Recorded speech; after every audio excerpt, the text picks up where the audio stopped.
Eat your carrots, my mum used to say. They're good for your eyes. Well, I did eat my carrots, but the changes in my eyesight is one of the biggest changes I've noticed on my aging journey.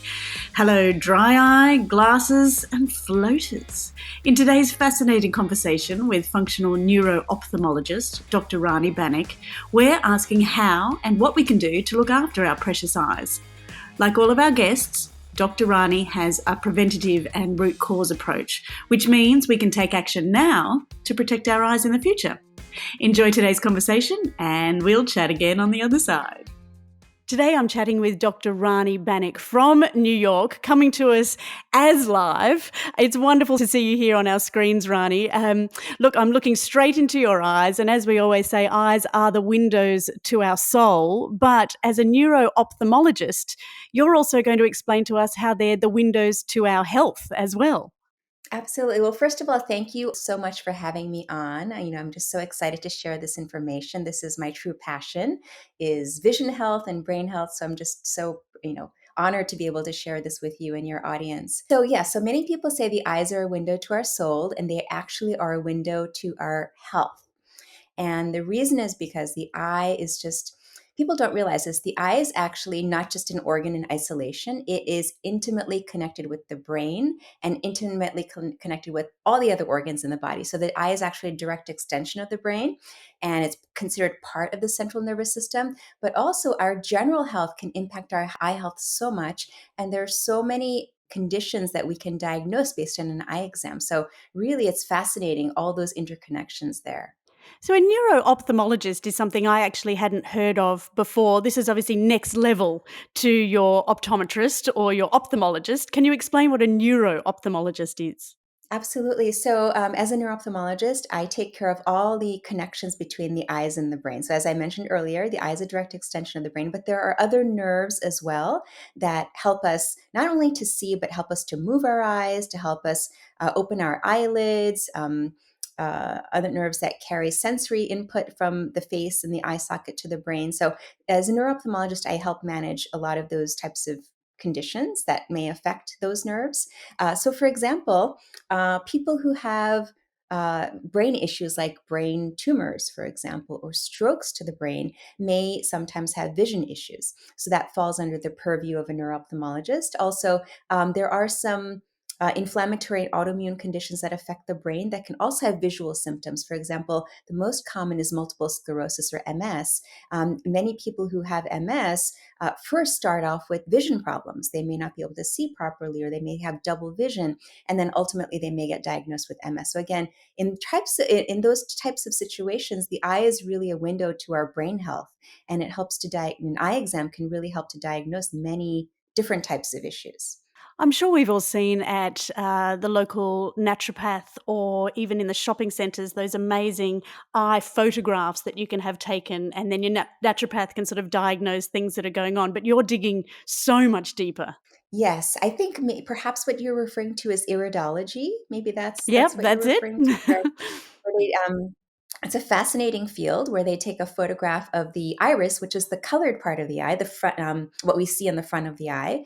For example, if you have blue eyes, green eyes, hazel eyes. So those pictures are taken of the iris, and then an interpretation is done based on the features of the iris, the coloration of the iris, there are kind of crypts and kind of hills and valleys within the iris. And then there are medical kind of correlates made to those anatomic features on the iris. So that is a little bit different than what I do. I do medical and surgical ophthalmology, but on top of that, I layer in a lot of what in the US we call integrative and functional medicine, which means that we really incorporate nutrition and lifestyle choices, sometimes botanicals into treatments, and more natural types of therapies into treatment. So that's really what I specialize in. Obviously, you've got this incredible amount of medical knowledge behind you. What made you sort of decide to incorporate that into more functional medicine? Yeah, I love this question. I get this a lot, actually. Why did I decide to pursue this other line of training, which took me over 3 years to get trained in functional medicine? It's really because I had my own health issues, and I could not find the answer in traditional Western medicine for my own health issues. And so I'll just share, I have chronic migraine, and I'd been suffering with chronic migraine for years, like daily headaches, daily severe headaches for over 3 years. And I went to many of the top headache specialists in New York City, which is where I live.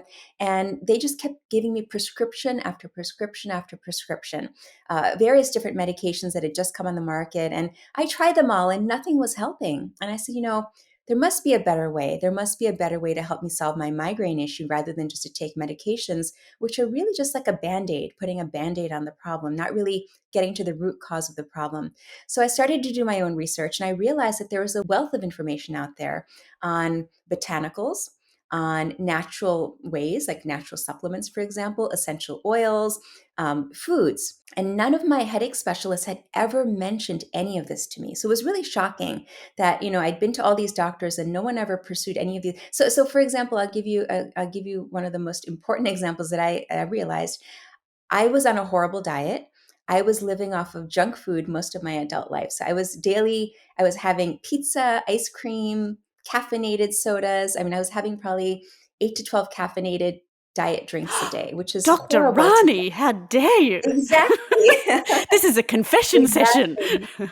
It is confession. And no one ever asked me. Not one of my doctors asked me, how much caffeine do you have, or how much sleep do you get? And I was sleeping like 3 or 4 hours a night, and it's no wonder I was having these horrible chronic headaches. So once I started to address all those things, my diet, my lifestyle choices, I started to take some supplements, I started to use essential oils. That's when I finally started to get better after trying all of those medications. So that really turned me on to functional medicine.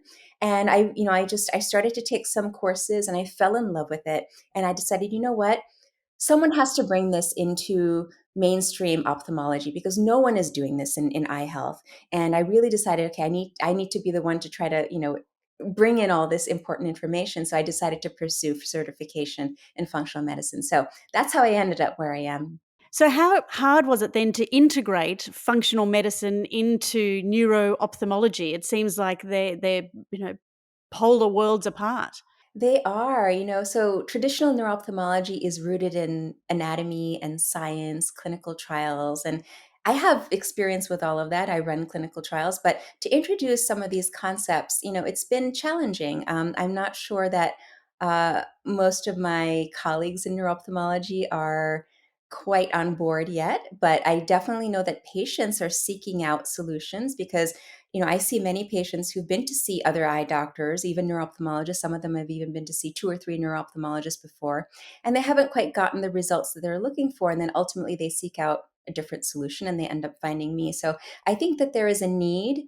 I think that there's an awareness that's rising amongst the public that there really should be better incorporation or integration of various types of treatments. Yes, of course, when necessary, you should include medications and or surgery if it's appropriate. But then again, there are so many things people can do from a lifestyle perspective, from a nutrition perspective, that can have such a positive impact on eye health and brain health. And so I hope that this will, just my spreading the word out there. I have some books coming out about this as well, just to really raise awareness that it's okay. You can merge the two. It's not that it has to be exclusively one or the other. You can definitely integrate these two approaches. I'm sure when you're saying that the eyes are so strongly connected to the brain and then obviously filtering all the way through our bodies, these sorts of issues or the beginnings of problems could have been from the pediatric stage, couldn't they? It could have been things that you had going on within your brain and your body and your connection right from day one, or even in the womb.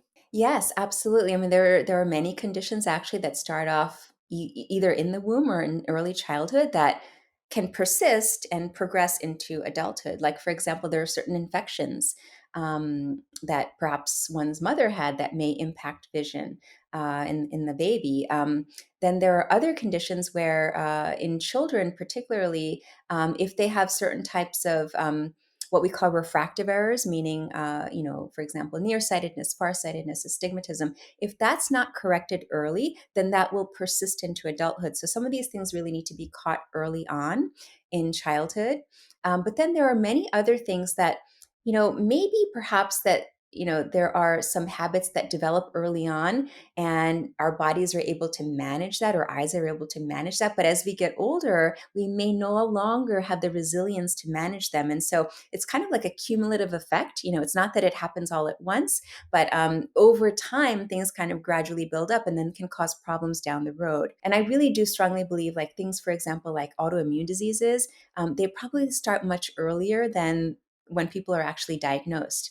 And so if you make healthy choices early, you can hopefully ward off some of those adverse effects that happen, years or decades later in life. It seems to be one of the joys of turning 40 that it's your eyesight is the first thing to go. And here at the Aging Project, we're all about looking after ourselves as we I age. know that we're all, Yeah. holding things further away. And yes, that happens. That It's might be the first absolutely time that true. some I've been through that. Yes, I Yeah, know. that might be the first time that somebody actually, takes that step to go and see an optometrist, or again, perhaps then referred to an ophthalmologist. Is that the first sign of aging if you're not experiencing, migraines and other health issues that we could obviously see that our eyes are changing or deteriorating, for want of a better word? Yeah, absolutely. It is such a common first symptom that people have. I mean, many people will come to see me in their 40s, mid 40s, late 40s, and say, I used to have perfect eyesight my entire life. And now all of a sudden, my eyes have gone downhill and I can't read anymore. I can't look at my phone. I can't use the computer. So, that is perhaps, as you mentioned, like one of the earliest signs of changes that happen as we age. And so that's an expected change. Some people, they start experiencing some of those symptoms even earlier in their late 30s, for example. Some people, they don't experience them until their 50s or even 60s. But most people will probably go through a phase like that where they notice a change. Maybe their eyes were never a problem before. Now, all of a sudden, it becomes a major issue and they're not able to function. So, definitely, if you're in that category, get it checked out. Just to make sure it's not something more serious, and get some good recommendations from your ophthalmologist or optometrist about what to do. There's quite a few choices now, which is wonderful. There didn't used to be that many choices, but now there are a couple of different choices to help treat that, which is the medical term for that is presbyopia, where one's eyesight up close is just not as good as it used to be. But again, get it diagnosed and get it checked out. Because it's fine just to put on some glasses, but you'd love to know if there's something, more that you can do, as you say, changing your diet, changing your lifestyle. Are there 2 common issues that you see in women over 40? Yes. So the most common issue by far, aside from the reading glasses issue that we just mentioned, is dry eye. And this is almost, I would say, if a woman over the age of 40 does not have dry eye, that's the anomaly. I would say most women do suffer from dry eye. And, there are definitely hormonal changes that may trigger dry eye. For example, perimenopause, menopause, with dropping estrogen levels, progesterone levels, even testosterone levels, when they drop, they can trigger dry eye. So it is, I would say, in that age group, in that demographic, like almost like an epidemic of dry eye. But there are, again, so many different ways to treat it. There are so many ways to prevent it, even. So, one thing that people don't realize when it comes to nutrition is omega-3 fatty acids that we can get, for example, from seafood, from salmon, from trout, from mackerel, sardines, anchovies, or even we can get them from plant derived foods. Like, for example, we can get omega-3s from seeds, hemp seeds, chia seeds. Flax seeds, these are great sources of omega 3s. Omega 3s have been shown to help with dry eye.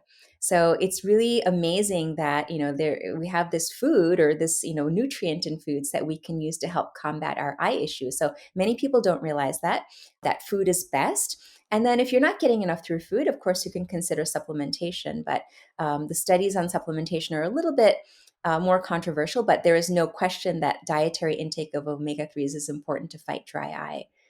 There's just so many things people can do. What about carrots? We're always taught as kids that carrots were the best things for our Oh. eyes. Is that is that just a wives' tale? No, actually, it's not a myth, but what I'll tell you is that there's more to it than just carrots. Carrots are the tip of the iceberg when it comes to the nutrients that we need for eye health. So, carrots contain beta carotene, which is a form of vitamin A. And yes, we need vitamin A for good vision. We need vitamin A to help prevent against night blindness, to help with dry eye as well. But in my research, I found that, especially studying functional medicine, going through this process and educating myself, I've learned that we need over 25 nutrients to keep our eyes healthy, which for most people is just mind boggling. Like 25 nutrients, I can't even get in my carrots. But Tell me that's a Niswa salad. It's got your fish intake, it's got your eggs in there, you can throw some carrots in. Tell me they can all be done in one meal. I wish it were that simple, but it's actually, practically speaking, it's not that difficult to do. To get that whole range of 25 nutrients, if you have a plant-rich diet. Now, I'm not saying plant-based. I'm not saying you have to go vegan or be vegetarian. You have to have a plant-rich diet, which means that you're having lots of different colored fruits and vegetables in your diet. And if you do that during the course of the week, like for example, a quick tip I tell my patients is, most people eat 3 meals a day, 7 days a week. So that's 21 meals a week. If you have a different color with each meal, different shades of green and blue and purple and red and orange and yellow, you will get those 25 nutrients. You'll get most of them at least. And then add in some animal products. Add in, as you said, add in the eggs. Eggs are wonderful for our eyes. That beautiful color of the yolk, that orange yellow color, is actually a nutrient that our eyes need called lutein and two nutrients, lutein and zeaxanthin. And these are yellow pigments that are found in the egg yolk. So it's a great way to support your eye health. Also salmon, because of its omegas, wonderful ways to support your eyes. So have a diverse diet, with lots of plants, and you'll get what you need. So it's not just carrots. Really, that's the important thing to remember. There's obviously a lot of lifestyle factors that we're hearing about that have huge impacts on our eye health. Sugar being one of them, of course. Blue light has come of light in the last, 10 years or so. Do those two things, obviously, from your perspective, impact? Yes, so sugar is a big one. We all know that having too much sugar intake, particularly simple sugars, can lead to high blood sugar that can potentially lead to diabetes. And diabetes can cause a condition in the back of the eye called diabetic retinopathy, and people can lose vision from that. So, in the earliest stages, it's reversible, but after it gets to a certain point, it becomes irreversible damage. So, you just need to, start early, watch your sugar intake, try to limit it, and instead of adding sugars, have more natural sugars in your diet. I always tell people, try to opt for fruits with natural sugars rather than other types of sugars, processed foods, etc. Now, in terms of blue light, this is a really interesting topic. So what is blue light, first of all? Well, if you think about the rainbow of colors, blue is on one end of the spectrum, and it's short wavelength light that we can see. It's visible light. And normally we get blue light from the sun. That's how we're supposed to naturally moderate our sleep wake cycle. When the sun comes up, it starts to emit blue light. It tells our bodies it's time to wake up. And then towards the end of the day, when the amount of blue light coming from the sun decreases, it's a signal to our bodies that, okay, it's time to wind down, get ready for bed. Our bodies secrete melatonin, which is a sleep hormone. So there's that natural cycle of blue light coming from the sun. When we get blue light from artificial sources, for example, our computer screens all emit blue light.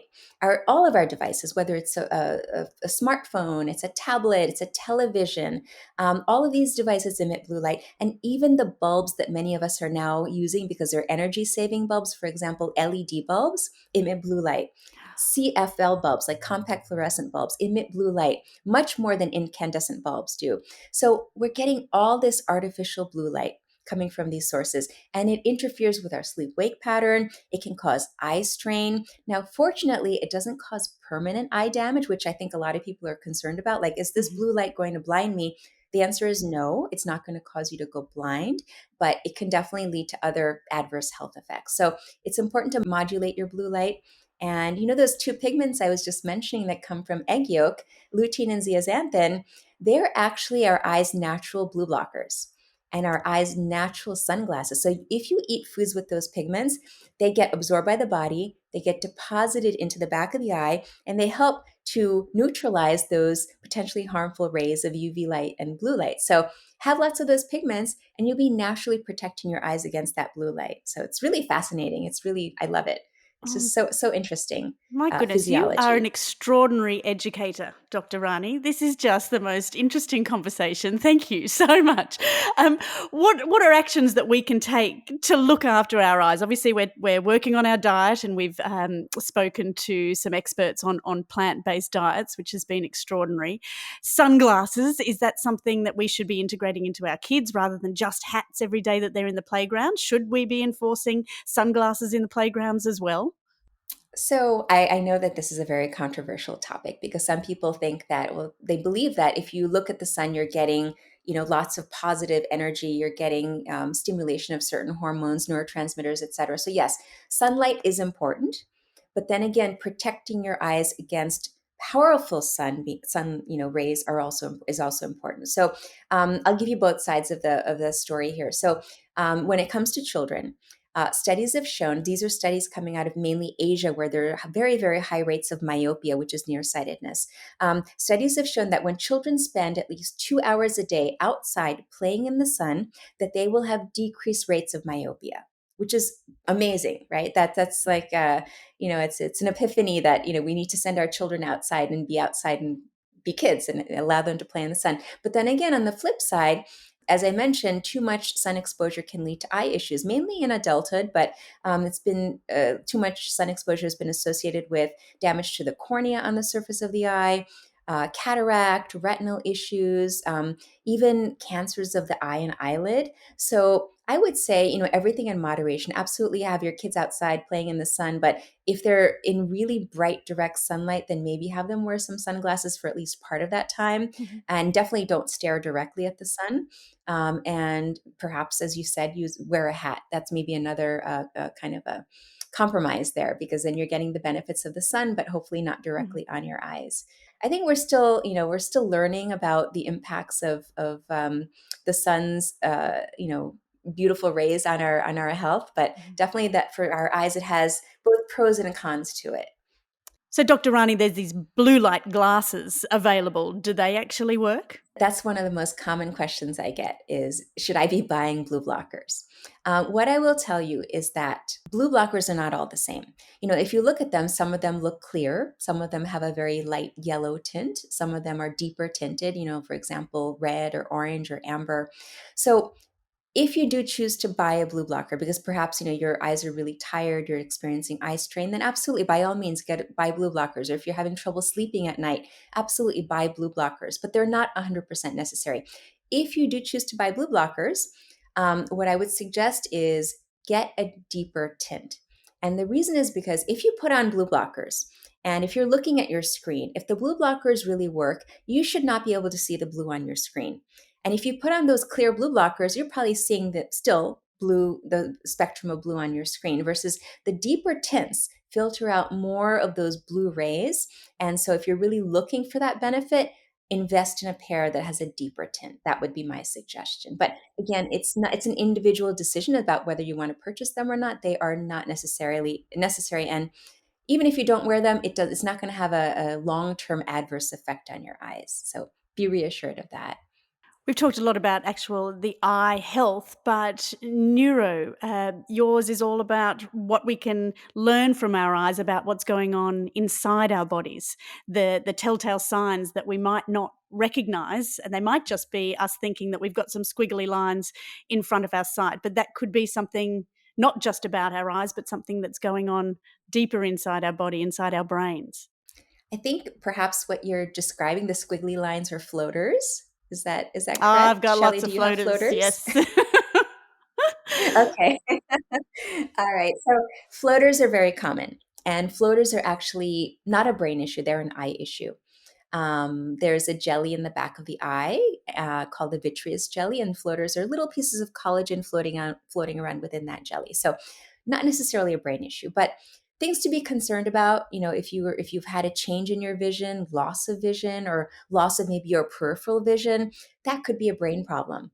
Or, for example, if you're seeing just unusual, like flashing lights, for example, not just like a brief second of a flashing light, but if you're seeing flashing lights that go on for minutes or even half an hour, that could be more of a brain issue. It could be migraine. It could be something more serious. But if there's ever any doubt, definitely get it checked out, because there's so many different possibilities in terms of what some of these symptoms may represent. It's very hard to try to tease it out. You can definitely go on Google and search it up, but there's a lot on Google that is true, but then there's a lot that may not be true. So go see a professional and just make sure that everything is all good and there's nothing more serious that's lurking in the shadows. Rani, can you share with us perhaps the story of one of your patients, one that sort of stuck with you, and describe what they came in to you for and what the prognosis was and where you went from there? A super quick pause in our conversation to ask whether you've heard the news. The Aging Project has a sister platform called You Must Try It. It's come about because, like you, we want to age well, but that means knowing which products or brands to use. And let's face it, with so many on the market, it's becoming harder to choose. So, with the guidance of our in-house wellness team, we are doing the research for you. You'll find only tried and tested and loved products on youmusttryit.com. So if you're looking for something new and wanting to do something for you, then make sure you sign up. We'd love you to join us. Okay, let's get back to our chat. Absolutely. So I will share a story of a patient of mine who's actually a celebrity. And I think I'm able to share his story because he's written about it. He just published a book about it. So Frank Bruni, who was a New York Times reporter, who's now a professor at Duke University, came in to see me. This was back in 2017 with sudden vision loss in one eye. And at that time, he was in his early 50s, really healthy, no other medical problems. And so he lost vision in one eye. It was like a smudge in the center of his eye. And he'd already been to see a few other eye doctors before me. And ultimately, he was diagnosed with a type of stroke to the optic nerve. So not a stroke in the brain, but a stroke to the optic nerve. And his nerve, when I initially saw him, his nerve was quite swollen. He'd had some peripheral patchy vision loss. And we at that time I was doing a research study on this type of eye stroke. So he was enrolled in that research study. But I think the reason I'm sharing this story is because he was very healthy. He really previously really had no major medical issues. So, this just kind of raises awareness of how certain vision problems can affect even young, healthy individuals. And so, even if you say, oh, I've never had an eye problem in my life, this will just go away. I'm not going to worry about it. It'll be fine next week. Don't wait.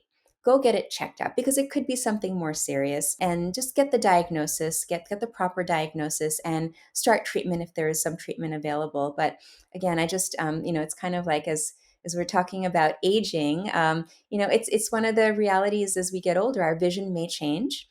Some things are part of the natural aging process, but some things are not. So just be aware of that. And the good side to this story is, so Frank actually, he just published a book about his experience, with his vision loss and his eye stroke, et cetera. The good news is, when something does happen, initially it's quite shocking that something happened, but once you kind of get over the initial shock of it and you adapt to it, our bodies are very resilient.